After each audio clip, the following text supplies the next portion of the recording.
மச்சான் இன்ஸ்டால 2000 ரூபா போட்டு 15000 ப்ராஃபிட் எடுத்துட்டோம்ல.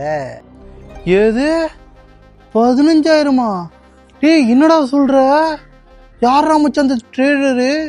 ஐயோ வாயில வரலையே மச்சான், அது பேரு கூட வாயில வரல. பரவாயில்ல விடு, யாருன்னு சொல்லு.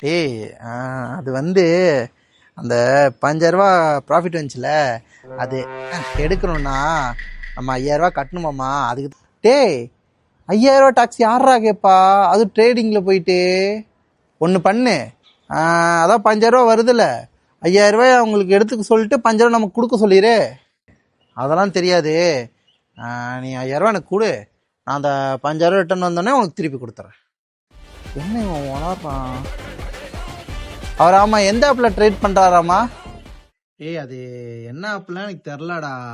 அவர் தான் ஏதோ ட்ரேட் பண்ணாரு, ப்ராஃபிட் வந்துச்சுன்னு தான் மெசேஜ் பண்ணாரு. அதுவும் தெரியாது. இது ஒரு தற்குறி, ஏதோ ஒரு விளம்பரத்தை பார்த்துட்டு வந்து பேசிகிட்டு இருக்கேன், என்னன்னு தெரில. சரி கூட நான் பார்க்குறேன். பார்க்குறியா? இவனா? ஃபேமிலிஸே என்னை நம்பி எல்லாரும் ட்ரேட் பண்ணுறது காசு கொடுங்க ஃபேமிலிஸே. நான் எதுவும் ஸ்கேமர் பண்ணேன் ஃபேமிலிஸே. விஜய் நம்மள சத்தியமா ஃபேமிலிஸே. டேய் இவன் ஒரு தற்குறி குட்டி குஞ்சானேச்சுடா. இவனை நம்பியா நீ காசு போட்ட?